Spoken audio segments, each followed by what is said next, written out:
Hi guys, today I'm doing a 10 best questions to ask a job interviewer, and if you're going for a job interview and you're watching this video, then good luck for your job interview. But if you're just watching this video because you're part of my gang, then hello and welcome to my channel again. But I'm doing a lot of job interview questions at the moment because I didn't used to do videos like this. My sister and I don't know, my family come from me for job advice and CV writing and stuff and questions to ask an interviewer. So I thought if my family can do it and I help my family with their interviews, then I can help anybody, like just putting it out there on the internet, my interview life and my experience with interviews and interview questions that are good and stuff, that they can watch these videos and get from it. And I'm sorry if you can't understand me. I actually have an ear infection at the moment which affects my throat and my nose. I'm saying throat and nose because obviously it's just like, you know what I mean? You know what I'm saying? Yeah.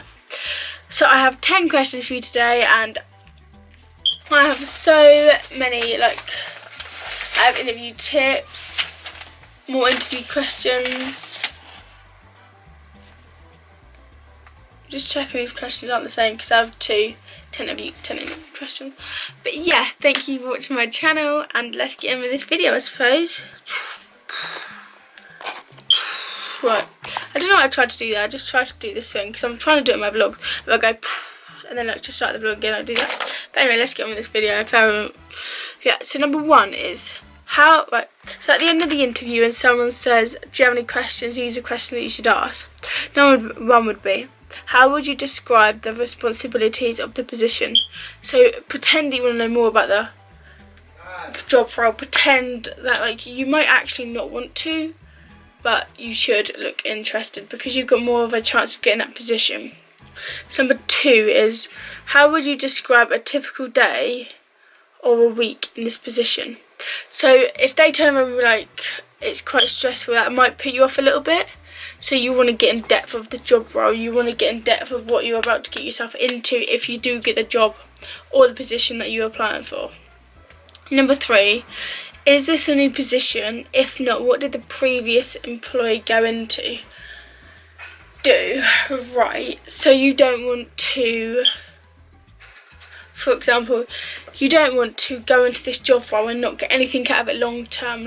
Think long term. It might be a cleaner, but then they can be like, oh, this person went on to clean the Queen's arsehole, for example. I know obviously some people don't do it, but they might go higher up in the end. I work with children and I'm hoping to take that into childcare, if that makes sense. So it's the little things like that that make your future better for the job role you're in now. So yeah. Number four is, what is the company's management style? Personally, I don't know if I would ask this, but actually let's go to number five. What does this position report to? Now, who does this position report to? So if you was on a role, for example, and someone had hurt themselves and you are not first aid trained, then you obviously take it higher, or if there's a complaint, let's deal with a complaint better. So you'd get the manager, don't you? So what they're saying is, do the people that are in charge of that shift, is it going to be the same every shift? So you don't want to go in one day and have to report, just say, Patricia about an incident because she's the manager that day, and then the next time you reported to Patricia but she's not the manager that day, you could get done for that because you haven't reported it in the right way that should be, if that makes sense. So yeah, that's really important. Number six is, how many people work in this position?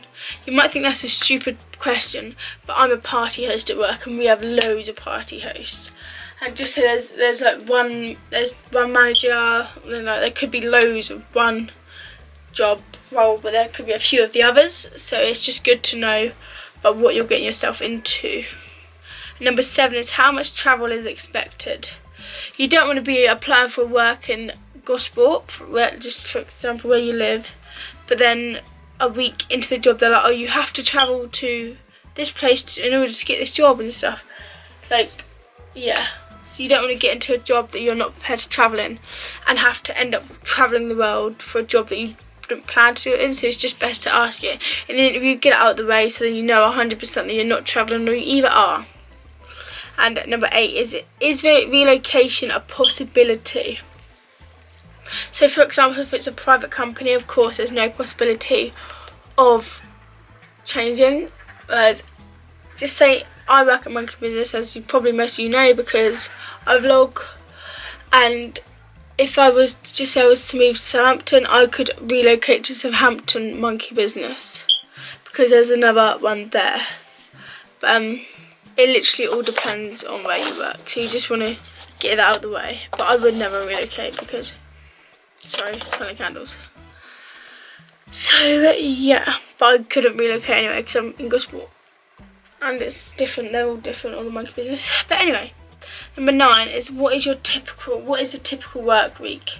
You want to get to know this. You don't want them to be like, oh, it changes every week.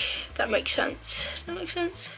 You don't want them to be like, so you don't want them to put you on like a 0-hour contract and give you 50 hours one week and none the next. If you have children or something, like I'm on a 0-hour contract and I get loads of hours a week. But you don't want them to, jinx touch wood. But you don't want them to be like, each week is different if you have a specific schedule that you need to follow. So yeah, and number 10 is overtime expected. I don't know about this question because I don't really know what overtime is, but yeah. So thank you so much for watching this video. If you are going to a job interview and you've just watched this video to help you, then thank you so much for clicking on this video to help you, and good luck at your job interview if you are going to one. But for now, peace out.